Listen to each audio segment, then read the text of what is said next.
capítulo 1. É o texto que eu vou trabalhar com você hoje. Ageu, capítulo 1.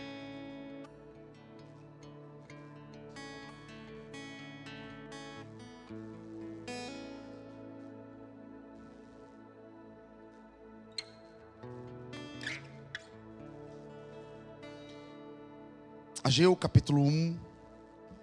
É o texto que eu quero conversar com você. Deus tem a maneira de trabalhar as coisas.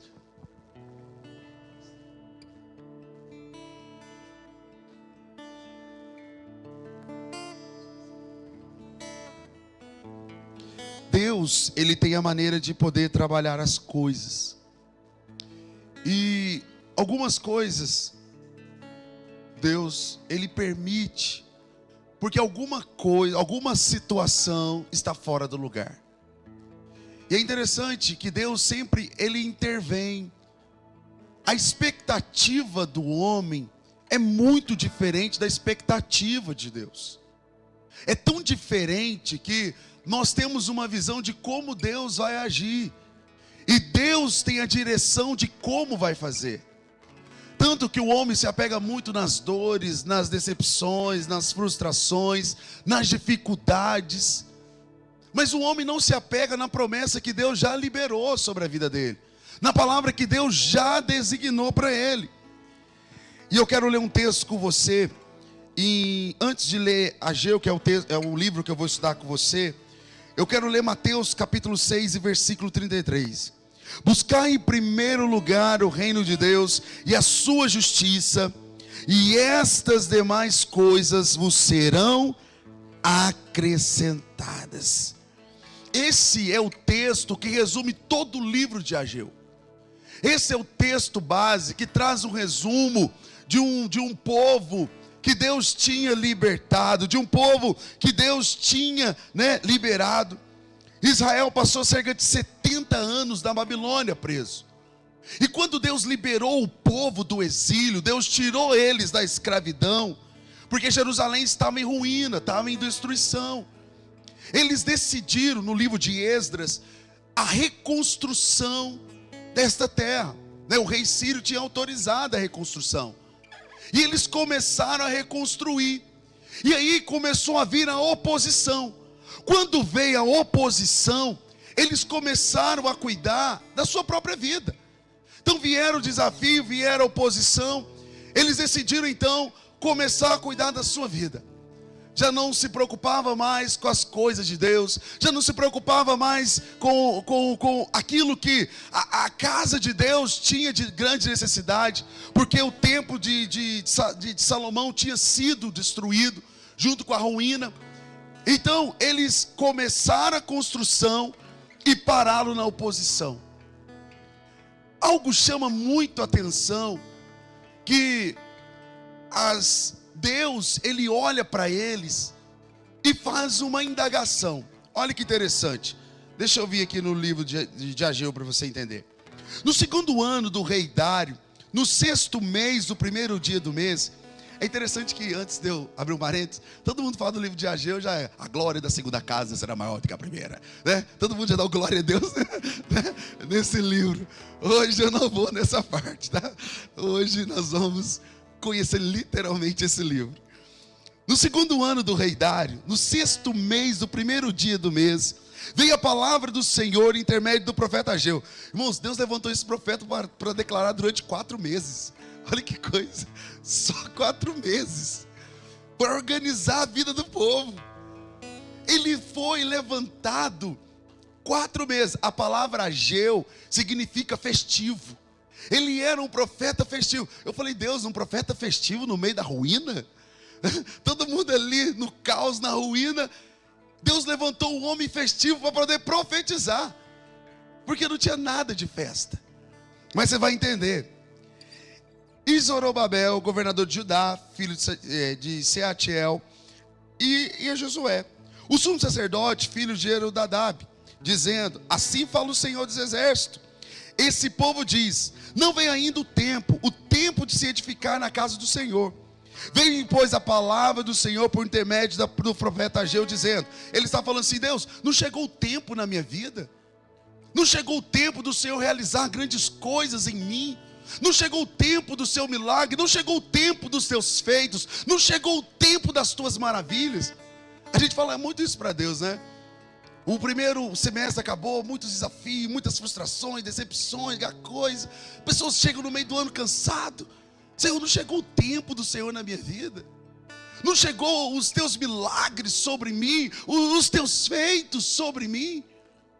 Não sei se você esse ano fez uma indagação para Deus, né? Se você perguntou: Deus, eu não aguento mais, né? Está tão difícil as lutas, perdas, frustrações, decepções.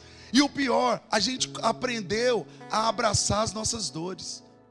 Nós estamos vivendo uma geração que abraça as suas dores, ao invés de cuidar delas. Deixar Deus cuidar, deixar Deus sarar, para viver o tempo novo que Deus tem para a sua vida. E aí ele faz essa pergunta, eles todo ali fazem essa pergunta: Deus, não chegou o tempo do Senhor nas nossas vidas? Aí o profeta se levanta e diz: acaso é tempo de habitardes nas vossas casas forradas, enquanto a casa fica desolada? Ora, pois, assim diz o Senhor dos Exércitos: considerai os vossos caminhos. Ele está falando assim: como que chegou o tempo, se a minha casa está descoberta, a minha casa está em ruína, e vocês estão preocupados com a vida de vocês? E vocês estão preocupados em querer viver o melhor de vocês. Numa tradução ele fala numa casa refinada. Ele está falando: você tem uma casa refinada, e a minha casa está em ruína. Queridos, sabe uma coisa que chama muita atenção? Nós queremos viver o tempo da restauração na nossa vida. Nós queremos viver grandes festas, grandes conquistas, milagres de Deus, mas tirando Deus de primeiro lugar dela. Nós queremos viver para nós e não viver para Deus. E isso é algo muito forte, porque as pessoas estão procurando viver o melhor para si e abandonando a casa de Deus, abandonando os sonhos de Deus, abandonando os projetos de Deus. Porque aqui a indagação de Deus era: a minha casa está em ruína, vocês não vão levantar para edificar? Irmãos, nós falamos assim: nossa, hoje está difícil lidar com gente, hoje está difícil lidar com pessoas, pessoas amarguradas, pessoas decepcionadas, a igreja está difícil, eu prefiro ficar no meu canto. Como você vai ficar no canto se Deus te chama para o ajuntamento? Porque é no lugar do ajuntamento que Deus vai trabalhar essas feridas. Porque da mesma forma que pessoas ferem, pessoas também curam. Da mesma maneira que o lugar te feriu, é o mesmo lugar que Deus vai te restaurar. Deus estava chamando eles para o lugar da cura. Deus estava chamando eles para o lugar da restauração. Quando eles entenderam isso, o resultado foi: pararam de construir aproximadamente 16 anos. Entre o livro de Esdras, né, que foi o começo, até o trabalhar para aonde o profeta se levantou, Ageu, foram 16 anos. Eles ficaram paralisados, construíram as suas próprias casas, organizaram as suas próprias vidas, cuidaram dos seus próprios interesses, mas abandonaram a casa de Deus. Nós estamos vivendo um tempo onde as pessoas estão abandonando a casa de Deus. Elas estão procurando os seus interesses e querem a intervenção de Deus. Elas estão procurando viver a sua melhor qualidade de vida e abandonando o propósito de Deus. Por isso que Jesus diz: buscar em primeiro lugar o reino de Deus. Ter o interesse de Deus como princípio, como prioridade. Hoje é o inverso, né? Primeiro eu busco para mim, depois eu vou para a casa de Deus. Ou eu venho para a casa de Deus para buscar para mim, e depois eu edifico aquele lugar. Nós começamos a inverter os valores. E é exatamente aqui que Deus levanta o profeta. Ageu significa festivo, minha festa, aquele que celebra. E aqui começa uma profunda reflexão para nós. Mesmo falando de arrependimento de prioridades, a sua mensagem ela apontava para um tempo de alegria. Mas antes, um conserto para a prioridade. Irmãos, até aqui, qual tem sido a sua prioridade? Até que o que tem sido o centro do seu coração? O que tem movido o seu coração? O que tem sido prioridade para você? Nós invertemos as nossas prioridades, principalmente quando encontramos uma fase muito boa, né? Nós encontramos uma fase muito boa. Nós encontramos um processo muito bom. Deus cura e amanhã Deus já não é prioridade mais. Igual uma vez, hoje o Espírito Santo estava me lembrando, quando entrou o tempo da morte, todo mundo estava morrendo com o Covid, todo mundo queria vir para a casa de Deus. Todo mundo queria estar na casa de Deus, todo mundo queria servir, todo mundo queria se doar, todo mundo abre a igreja. Hoje a igreja está aberta, todo mundo está preocupado com seus próprios interesses. Hoje a igreja está aberta, todo mundo está preocupado com a sua própria vida, com o seu bem-estar. Tiramos Deus do primeiro lugar da nossa vida. O primeiro lugar não é o que sobra, o primeiro lugar são as primícias diárias que nós entregamos para Deus, na nossa vida de comunhão, no nosso relacionamento, na nossa vida de oração e a casa de Deus. Com isso, as distrações vêm roubando a vida das pessoas. O diabo vem matando as pessoas pela distração, pelo esfriamento, pelo distanciamento. É interessante, né? Todo mundo desinteressa pelas coisas de Deus, mas tem interesse por tudo lá fora. Tem interesse por tudo lá fora, para a minha família, por tudo. É isso que Ageu estava falando. Falou, olha, se eu não edificar, se eu não for o centro, você acha que os momentos vão resistir os maus dias que virão sobre a tua vida? Porque mau dia vem para todo mundo. Hoje você pode estar celebrando, amanhã qual vai ser o sustento desses dias? É isso que Deus estava falando para ele. E a primeira mensagem do livro, Ageu 1, olha, vou continuar lendo para você. Olha que texto interessante. 1:5. Ora, pois, assim diz o Senhor dos Exércitos: considerai os vossos caminhos, tendo semeado muito e recolhido pouco. Você tem trabalhado muito e tem colhido muito pouco. Ué, gente, isso está muito distante do que a palavra de Deus diz. Está muito distante. Porque o dado é, tudo aquilo que nós fazemos pelo suor do nosso trabalho é o esforço humano. Porque o homem só teve esforço, né? A palavra suor, com certeza você já viu esse dado. A primeira vez que a palavra suor ela aparece na Bíblia foi quando Deus declara a maldição sobre Adão, que ele iria comer do suor do seu próprio trabalho. Ele está falando do muito esforço. Mas a promessa de Deus não falaria do esforço, falaria da conquista liberada sobre nós. Você vai fazer muito para ter só um pouco. Deus não quer que você celebre só um pouco. Fala para o seu irmão assim: Deus, na sua totalidade, não é só um pouco, né? Você vai viver a totalidade da promessa, né, queridos? É algo completo, é algo abundante na sua vida. Mas não adianta nada Deus liberar a totalidade se eu tiver com outras prioridades. Aí ele faz a pergunta: acaso o tempo de habitardes em casas fortunas, né, grandezas, enquanto essa casa permanece em ruínas? A sua casa vai estar bem e a minha casa em ruína. É isso que ele está perguntando. A sua vida vai estar muito boa, mas vem deste lugar, e este lugar encontra em ruína, porque você me tirou do primeiro lugar. Irmãos, a chamada de Deus para nós hoje é o que tem sido prioridade nas nossas vidas. Não eram casas simples, eram casas revestidas, confortáveis, luxuosas. Enquanto isso, a casa de Deus estava em ruínas. Tendo semeado muito, versículo 6, recolhido pouco. Comeis, mas não farteis. Bebeis, mas não sacieis. Vestivos, mas ninguém se aquece. O que recebe salário, recebe por manter no saco furado. Assim diz o Senhor dos Exércitos: considerai os vossos caminhos, subi ao monte, trazei a madeira, edificar a casa dela, e deletarei, e serei glorificado, diz o Senhor. Esperaste-o muito, mas eis que veio a ser pouco. E esse pouco, quando trouxeste para casa, eu dissipei com assopro.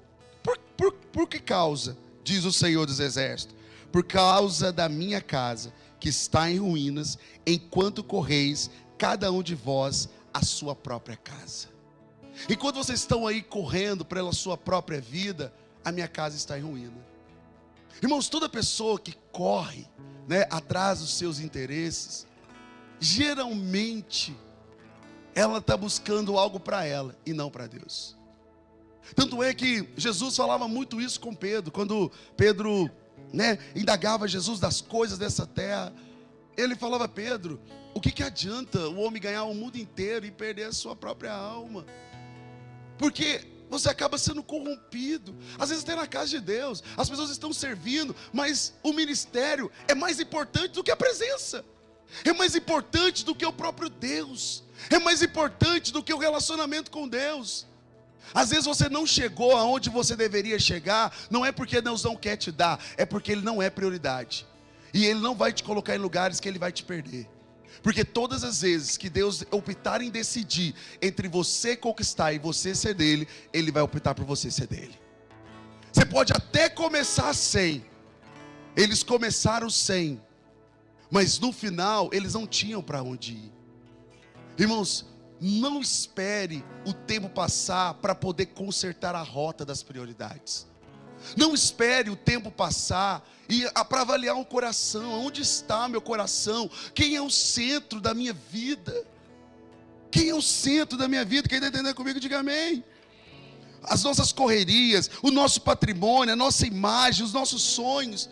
Enquanto a nossa vida espiritual está em ruína, nós vamos desfalecendo.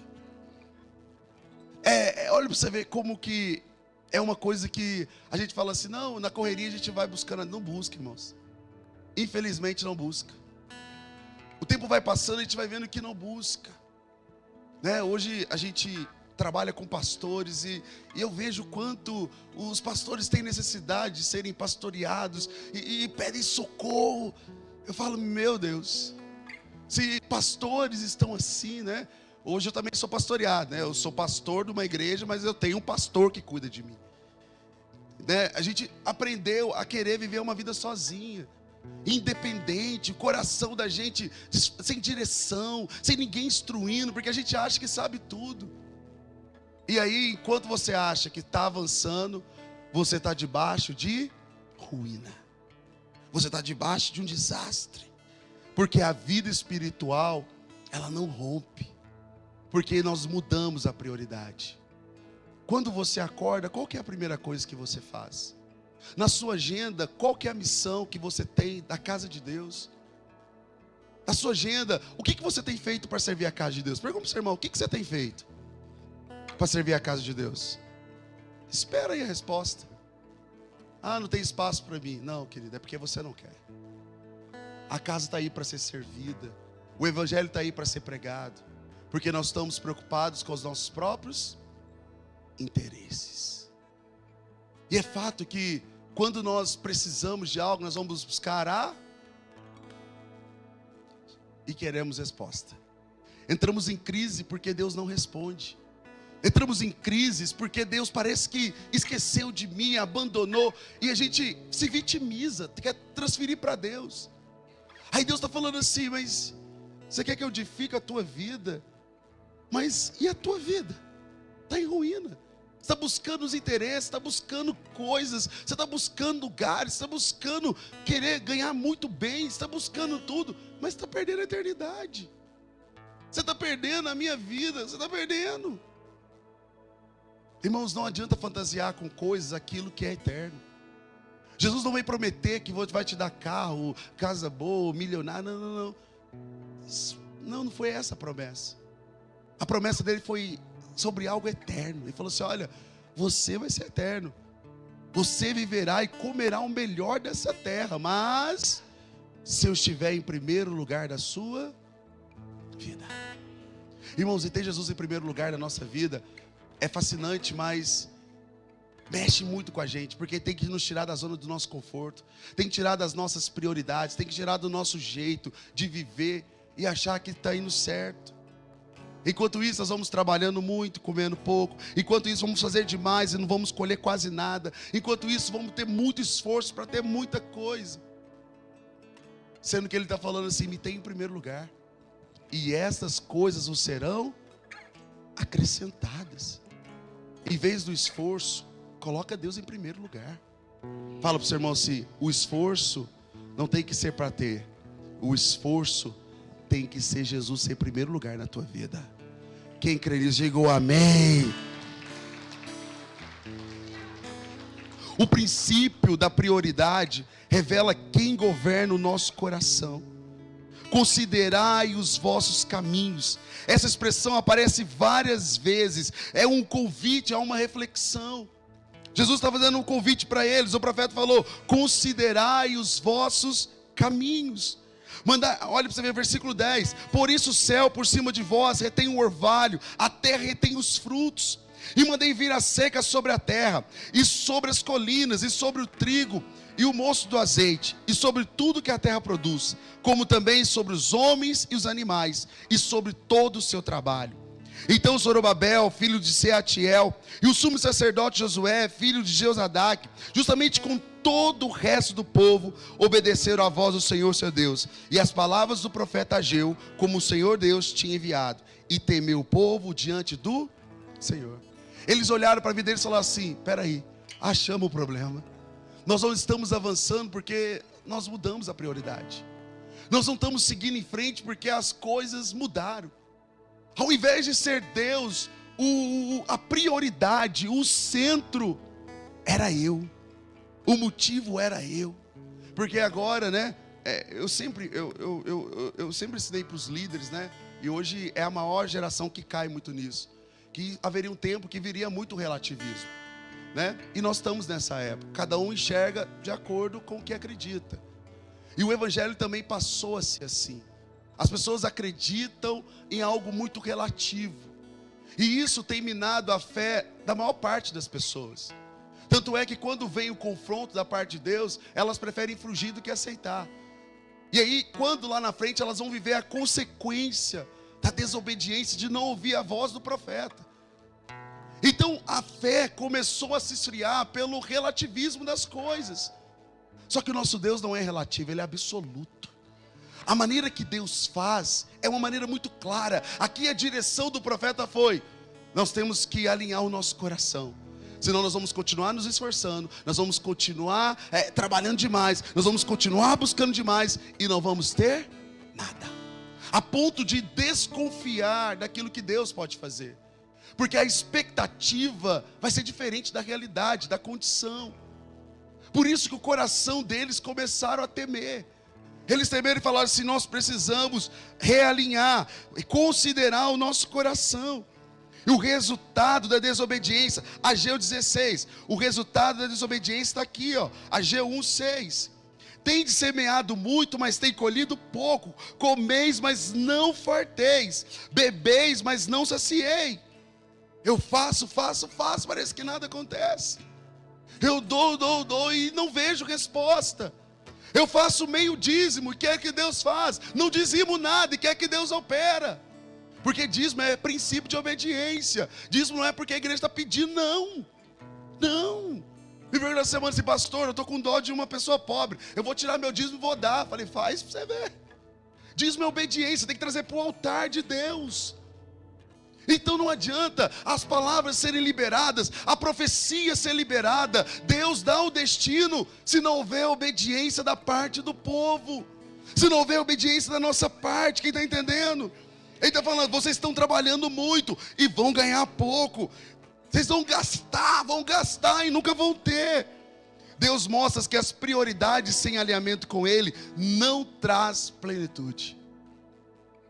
Se nós não tivermos com o coração alinhado, não adianta. Uma pessoa me procurou e falou: pastor, eu estou ganhando muito dinheiro nessa época, mas eu não tenho nada. O que adianta o alinhamento? Deus abençoar, mas não tem alinhamento. Falei: falta gestão. Falta gestão. Mas o problema não é Deus abençoar. A gente ora para Deus fazer tanta coisa na nossa vida. A gente pede tanto para Deus fazer. E quando Deus é generoso, a gente abandona Ele. Abandona os princípios dEle. Abandona a casa dEle. Abandona o sonho dEle. Porque nós queremos viver a nossa realidade. Irmãos, hoje o convite de Deus é para você nesse segundo semestre que está iniciando. Eu não tenho dúvida que Deus quer derramar uma chuva de bênção sobre nós. Hoje eu liberei uma palavra profética para cada um dos meus discípulos. Falei: Deus está dando a direção para vocês, Deus está abrindo o caminho para vocês. Mas não adianta Deus abriu o caminho se você não estiver debaixo da obediência. E aí o problema não é que a palavra profética deu ruim, é que a prioridade que está errada. E tem muita gente com prioridade errada no coração. Por isso que a pergunta de Deus sempre foi: aonde está o teu coração? E você observa algumas coisas, né? Hoje eu estava ensinando para uma pessoa que trabalha comigo, eu falei para ela assim: como pode? A gente sempre se apega nas coisas ruins que acontecem na gente, né? As pessoas errou, a gente pega nisso. As pessoas falharam, a gente pega nisso, né? E a gente vai carregando aquilo por muito tempo. A gente vai caminhando, aquilo vai consumindo a nossa força, a nossa energia, matando a nossa fé. E aí um dia Deus responde a nossa oração. Aquilo que era para ser bênção na nossa vida se torna um enrosco, se torna uma bagunça, porque Deus não deixou de responder, mas Ele mostrou que aquela bênção acabou se tornando uma maldição na tua vida. E quando se torna uma maldição, Ele tira. E aí você tem que voltar na estaca zero.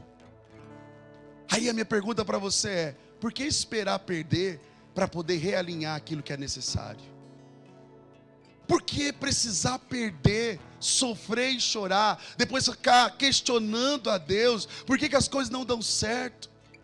Sendo que a gente só precisa alinhar a rota. Deus precisa ser primeiro lugar na minha vida. Eu tenho que sair da zona da desobediência. E aí ele começa a trabalhar. Ageu capítulo 2. Ageu capítulo 2. Deixa eu ver aqui. Ageu capítulo 2, vamos lá. No segundo ano do rei Dário, no 7º mês, o 21º mês, veio a palavra do Senhor, intermédio do profeta Ageu, dizendo: fala agora ao governador de Judá, Jerobabel, filho de Sealtiel, ao sumo sacerdote, filho de Josué: quem há entre vós, os sobreviventes, que viu esta casa na primeira glória? Em que estado verdes agora? Não é como nada em vossos olhos? Ele está fazendo um comparativo assim: olha, você viu antes a casa como estava em ruína? E agora o que os seus olhos estão vendo? É isso que ele está questionando. Esforça-te, Zorobabel, diz o Senhor. Esforça-te, sumo sacerdote Josué, filho de esforçai-vos todo o povo da terra, diz o Senhor, e trabalhai, porque eu sou convosco, diz o Senhor dos exércitos. Os mais velhos, eles lembravam do tempo de Salomão. Aqui ele está falando do tempo de Salomão. O que vocês viam antes e o que vocês estão vendo agora? Aqui o olhar deles era: o templo era maravilhoso. Quando Salomão construiu o templo, né, 2 Crônicas, o templo era um sonho de Deus, que foi gerado no coração de Davi, e que passou para Salomão. Davi sonhou e Salomão realizou. O templo era maravilhoso, o investimento foi muito alto. Eles investiram os melhores para ter ele na casa de Deus. Quando veio a ruína, aquilo doeu no coração de Deus. Aí Deus falou assim: olha, você lembra como era a minha casa? E vocês estão vendo agora como era? Ele começou a comparar, porque eles estavam desanimados, achavam o novo templo pequeno, sem beleza e sem glória. E Deus falou para eles: esforça-te, não compare, continue construindo. Deus está falando para eles assim: olha para a vida de vocês e começa a realinhar. Irmãos, não é um muito trabalho que vai mudar a tua vida. Não é um muito fazer que vai mudar a tua história. Não é um tempo gasto, muito trabalho que vai mudar a sua realidade. Porque quando você não tinha, Deus te sustentou. Quando você não tinha, Deus te guardou. Aqueles que não têm experiência com Deus não tem nem como comparar. Agora, quem já viveu uma experiência com Deus sabe quanto Deus zela, o quanto Deus cuida, o quanto Deus nunca abandonou um justo. Davi falava assim: eu nunca vi um justo mendigar o pão. Ele falou assim: eu nunca vi um homem que andou comigo, que caminhava comigo, mendigar o pão. Por que vocês estão preocupados com isso agora? Por que o coração de vocês está ansioso com isso agora? Por que vocês estão aflitos com isso agora? Porque mudou a prioridade. Você depende de você e não de mim. Hoje eu quero liberar uma palavra sobre a tua vida. Volte ao início de tudo. Seja dependente de Deus. Guarda a tua vida em Deus. Viva os sonhos de Deus. E as promessas de Deus vão ser realizadas na tua vida. Em nome de Jesus. Aleluias. É isso que Deus quer de nós. Por isso que Ele falou: esforça-te. Depois Deus declara: a glória da última casa será maior do que da primeira. Essa profecia aponta para Cristo. Seria o tempo onde Cristo iria estabelecer o novo tempo sobre o povo, sobre a igreja. Eles estavam escravos, agora eles estão libertos. Eles estão vivendo um tempo de liberdade. Muitas pessoas vivem presas ao passado, ficam presas na versão passada, na época passada, e Deus te ensina: Deus ainda está fazendo algo novo no seu ano, né? Às vezes o ano até aqui chegou, pastor, estava tudo ruim. Glória a Deus, porque o segundo semestre será maravilhoso, hein? A glória do segundo semestre vai ser grandioso. Pastor, estou esperando uma resposta. É no segundo semestre que as coisas vão acontecer na tua vida, em nome de Jesus. Mas fala para o seu irmão assim: obedeça e realinhe as prioridades. Irmãos, Deus, Ele não é homem para se enganar. Olha que lembrei de um texto agora. Mais uma vez, Israel em ruína. Como Deus trabalha na ruína da gente, né? Eu acho que ali quebra a gente, né? Acho que todo tempo de ruína, todo tempo de crise é Deus trabalhando na gente. Só pode. E aí o povo estava preso na seca, sem chuva e sem comida. Aí Deus pega 4 leprosos. 4 leprosos. Olha a ideia dos leprosos. Nós estamos rejeitados e mortos. Então o único caminho que nós temos é morrer mesmo. Nós vamos morrer. Então vamos lá no exército da Síria e vamos comer. O máximo vão pegar na refém e vai matar nós. Irmãos, aqueles 4 leprosos foram em direção. E eles foram com toda a coragem, batendo o pé e foram. Chegou lá naquele lugar, é impressionante. Quando eles estavam chegando perto, deu umas trovoadas, um movimento grande. Os filisteus acharam que era um exército muito poderoso. E eles fizeram o quê? Meteram o pé. E aí quando eles chegaram, olharam nas cabanas, não tinha ninguém. E aí eles comeram, se fartaram. A necessidade era do povo de Deus, e não só deles. Porque Deus é especialista em olhar para onde ninguém olha. O milagre não está muito distante daquilo que você necessita. A resposta está no lugar onde você não está olhando, mas Deus já está realizando. O olhar está muito perto. Olha, estava do lado deles a provisão, mas eles nunca puderam imaginar. Porque eles estavam olhando para a crise, eles estavam olhando para a perda, eles estavam olhando para a escravidão, eles estavam olhando para a ruína. E Deus estava olhando para o livramento, para a provisão e para a resposta que já estava sendo liberada sobre eles. E sabe o que chama atenção na história? Que quando eles correram, eles ainda voltaram lá aonde o povo, Israel, estava preso, e anunciaram para eles que tinha comida e bebida para eles. Irmãos, o povo saiu correndo para poder comer e se fartar. Porque quando existe Deus como prioridade, nesse tempo também, só contextualizando, Deus também estava realinhando o coração do povo de Israel. Estava realinhando o coração deles, a vida deles. Para você ter uma ideia, eles chegaram a desacreditar do profeta Eliseu. Porque o profeta tinha declarado: não vai chover determinado tempo. Porque Elias, né? Porque coração de Acabe, Elias, por causa do coração de Acabe. E aí ele declarou: não vai chover, e não choveu. Só que Elias também depois falou assim: olha, vai lá em cima, tem uma pequena nuvem do tamanho da mão de um homem. Era o sinal da chuva. E aí eles pegaram e desacreditaram. Falaram: Elias, nós subimos aqui, não tem nada, nós não vamos ter o que comer. Aí teve um general da porta falou assim: nós não vamos ter o que comer mesmo. Você acha que Deus vai fazer isso, né? E aí ele falou assim: você vai ver, mas você não vai comer. E aí, querido, quando o leproso foi lá anunciar que havia comida, esse mesmo incrédulo ficou na porta sem acreditar. A multidão saiu correndo, passou por cima dele, pisoteou e matou ele. Deixa eu falar uma coisa para você: nunca desacredite daquilo que Deus já liberou sobre a tua vida. Às vezes o seu coração não pode estar pronto para receber, mas a sua vida está sendo forjada para viver aquilo que Deus tem para você. Não é sobre o que você está vivendo, não é sobre a estação que você está vivendo, não é sobre a dificuldade de um país ou de uma má notícia que você recebeu. É sobre um Deus que é o mesmo, que é poderoso, e aquilo que Ele libera, Ele faz, aquilo que Ele realiza, Ele concretiza, e aquilo que Ele declarou, Ele vai fazer na nossa vida em nome de Jesus.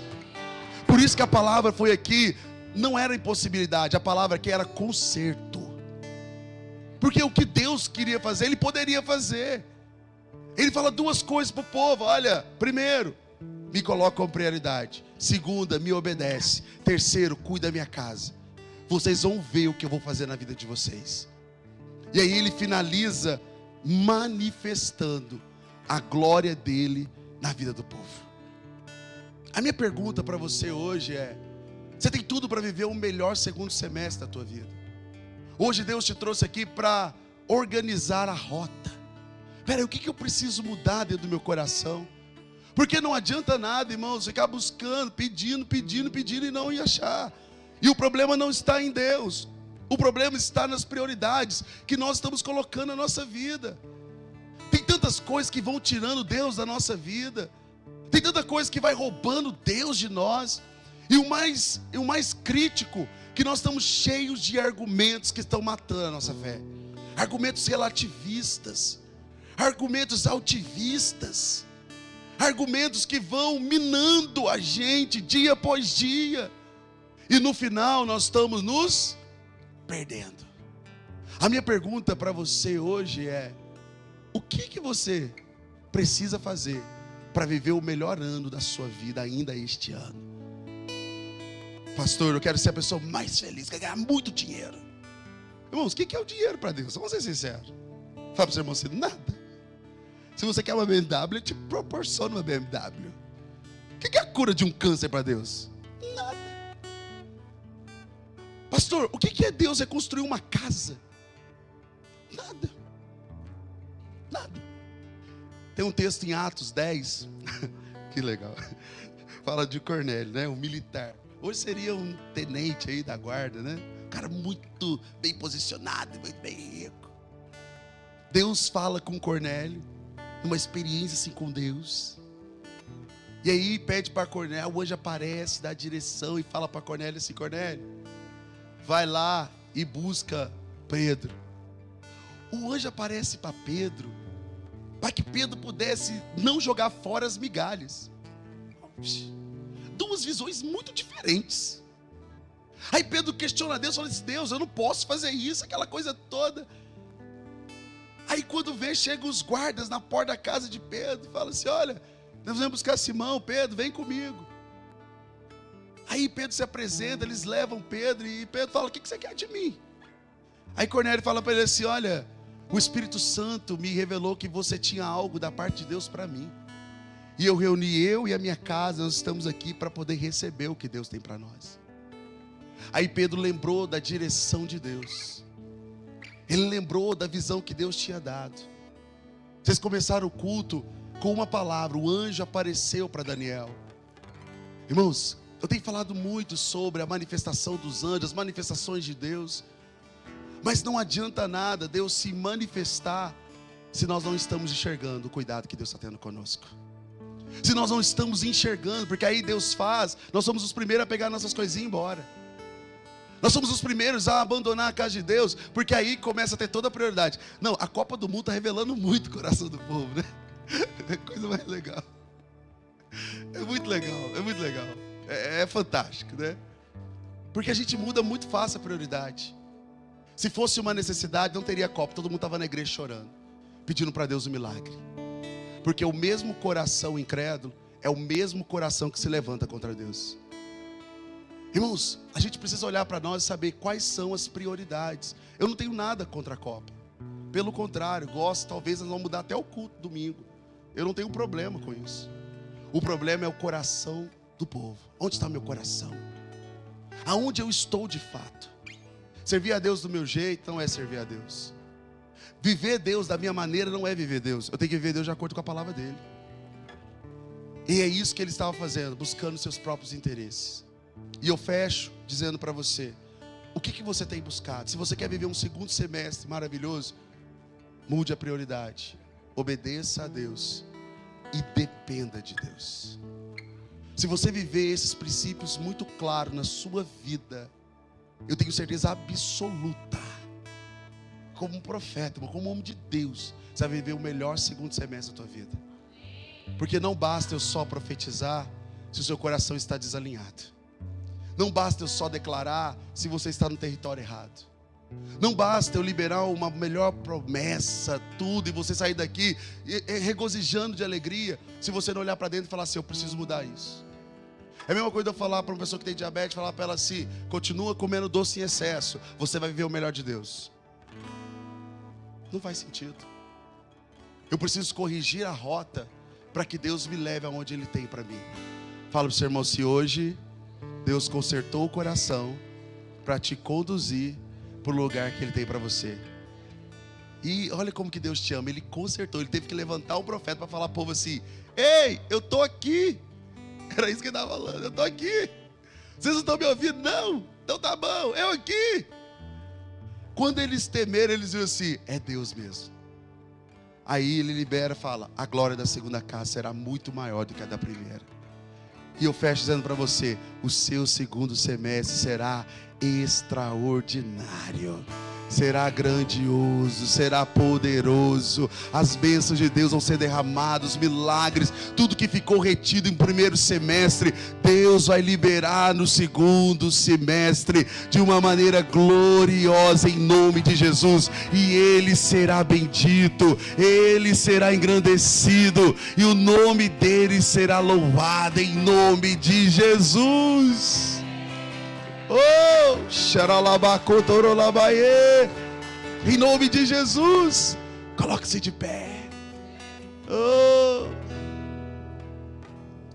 meu coração é teu, Senhor.